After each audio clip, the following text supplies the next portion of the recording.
विधानसभा चुनाव में अगर कोई नेता 100-150 वोट से चुनाव हार जाता है तो भाई साहब उसके ऊपर क्या बीतेगा जरा सोचिए।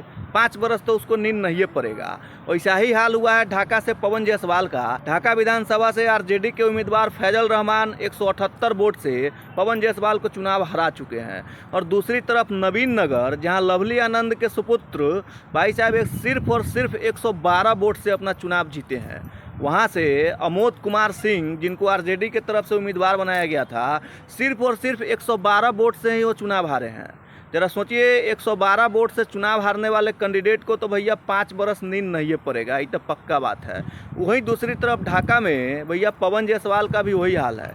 178 वोट से ही उन्होंने चुनाव हारा है। जरा सोचिए, 178 या 112 वाला का क्या हाल होगा। 5 बरस फिक्स है कि भैया नींद न पड़ेगा। अगर हार और जीत का अंतर 5,000, 10,000, 20,000 का रहता है तो कैंडिडेट को संतुष्टि मिल जाता है कि चलो भाई हम हार गए।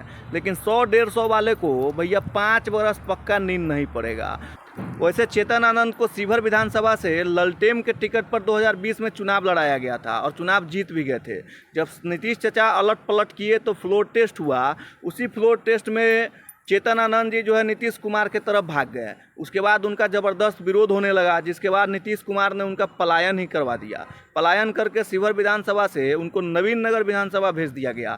और वहाँ पे भैया जब अब बड़ा ज़बरदस्त टक्कर हुआ है। ये 2 गो जो विधानसभा सीट है, ढाका और नवीन नगर, ये दोनों जगह भैया सिर्फ 100-150 के आंकड़ा से हार और जीत का अंतर तय किया गया है। अब जरा सोचिए कि भाई साहब ढाका में पवन जायसवाल कितना अफसोस कर रहा होगा कि सिर्फ और सिर्फ 178 वोट से पवन जायसवाल चुनाव हार गया है। और दूसरी तरफ लवली आनंद के सुपुत्र चेतन आनंद जी सिर्फ और सिर्फ 112 वोट से ही अपना चुनाव निकाल पाए हैं। तो भैया 5 साल 100-150 के अंतर से हारने वाले कैंडिडेट को भैया नींद नहीं पड़ेगा।